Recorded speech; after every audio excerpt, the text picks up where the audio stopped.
Hello, welcome to Searching the Supernatural. I'm JJ Messenger, your host. Technically, the world's first photograph was taken during the year 1826 or 1827. Some disagreement on which year it was. It was a photograph of a rooftop and different buildings in Burgundy, France. I remember taking a course on the history of photography as a student at the University of Connecticut. The professor, I wish I could remember his entire name. He was a very, very intense teacher and author. I think his last name was Parker. This was 39 years ago, so unfortunately names have faded from my long-term memory. But I do remember his class, and I remember this professor so well. One thing the professor did was delve into how photography changed our society. How photography became the impartial witness. Eyewitness testimony was perceived as unreliable and subjective. The camera has no bias, no agenda. It's an impartial witness. Whatever light waves affect the sensitized film are independent of human interpretation. Those light waves are just reality. I remember an odd thought occurred to me. The psychology of how we view people. People who wear glasses are generally regarded as more intellectual, more perceptive. It occurred to me, this has to do with the lens. The lens was a qualifier for perspective and objective observation, just as the lens functions on the camera. So what the camera catches, we trust. Mostly. Unless it's a flying saucer or a Bigfoot, then people start to balk and protest. But we usually trust photos. That is, until the advent of computer graphics, which can now reanimate departed actors for cameos in movies. I would assert, however, that the world's very first photograph was not the one taken in Burgundy, France. Skeptics would date this photograph to the 13th century, roughly 600 years before 1826. I would date the photo to the 1st century, 1800 years before the Burgundy photo. This photo is the Shroud of Turin. Why do I call the Shroud of Turin a photo? Well, number one, look at it. This is not a painting, print, or stain, or bas-relief rubbing. It has subtlety. It has detail. It's a negative image. When we reverse the tones, we can clearly see the details.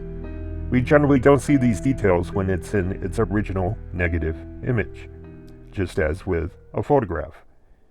Also, compare and contrast the shroud image to artwork from the 13th century.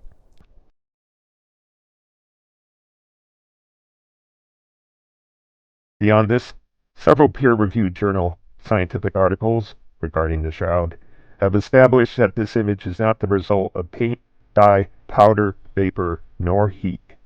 The image is created by dehydrated linen fibrils, which are photographed and archived, and which behave as pixels. There are no dark or light hues on the shroud. The more linen fibril pixels, the darker the hue. The fewer pixels, the lighter the hue. This creates a halftone effect, the way dots would be used in newspaper photographs through the decades. There are debunkers who talk of pigment particles being found on the shroud. The scientists who studied the artifact did detect random paint particles, but these particles did not organize as an image generator. They were random and sporadic. The artifact is suspected to have been in the proximity of copyists, as they created icons while copying the details of the face. They would even press their artwork upon the relic as a sanctification maneuver. So what dehydrated these linen fibrils to create a fragile, superficial image of a crucified man? No one really knows for sure. All they can do is speculate with some scientific underpinnings. Whatever the energy was, which dehydrated the linen in this photographic manner, must have been intense and brief. This is evident by how superficial the image is.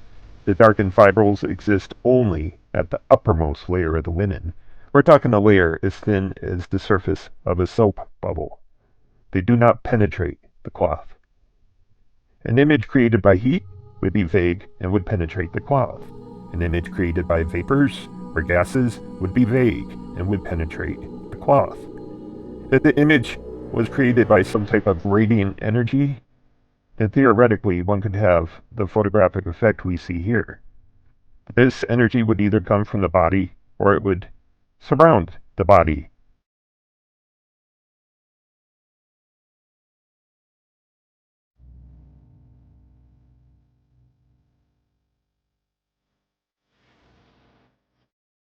If this image is of Jesus of Nazareth, there is scriptural precedent for people perceiving Jesus as a radiant light. There is an event called the Transfiguration, where disciples saw Jesus become radiant and flanked by apparitions of Moses and Elijah. When the Apostle Paul was a persecutor of Christians and was named Saul, he encountered a vision of Jesus as an intense, radiant light. Some may ask, why do you believe this is an image of Jesus? Many people were crucified through history, weren't they? Well, yeah. Several reasons for believing this to be an image of Jesus of Nazareth. First, the man of the image is crowned with thorns, mocking him as a king. The man of the image was scourged by a Roman flagrum prior to crucifixion. The man of the image was nailed to the cross rather than being simply tied to the cross. The man of the image was beaten about the face and had a section of his beard pulled out. The man of the image suffered falls as he carried the cross, as evidenced by his knee. The man of the image did not have his legs broken, as was frequently done by Romans, so the crucified would suffocate faster. The man of the image had a lance thrust into his chest, which pierced the pericardium, creating a flow of clear serum and blood. Now, all of these details are what is recorded in the Gospel accounts. The burial shroud was revered and saved. Jews throughout history regarded burial garments, especially those stained with blood, to be unclean. They would be defiled if they handled the unclean garments, and would have to undergo purity rituals as a result. So the man of this burial cloth must have been considered something extraordinary. The man of the image who was mocked, beaten, and crucified was allowed a burial. Most crucified victims of the Roman era were discarded in a pit, where public decomposition continued the humiliation and the example of the victim. The man of the image was provided an expensive linen shroud, indicating a wealthy benefactor, just as the Gospels describe Joseph of Arimathea. The 1988 carbon dating of the shroud dated the artifact to the 13th century. They tested linen fibrils from a corner that was later found to have different issues. This was a corner handled throughout the centuries as they held and displayed the shroud. Later on, chemist Ray Rogers detected single-thread reweaves in this corner that was tested. Recent non-invasive testing have placed the Turin shroud linen, to within the time of Jesus of Nazareth, although this continues to be debated.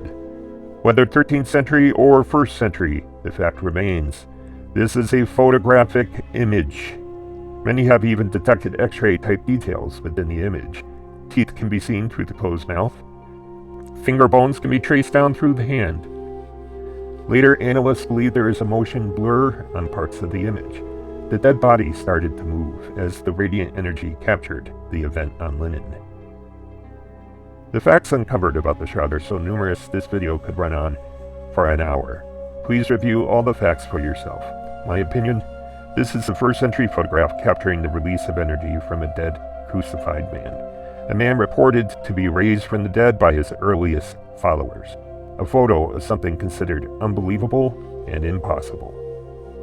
As Professor Parker taught, a photo is an impartial witness.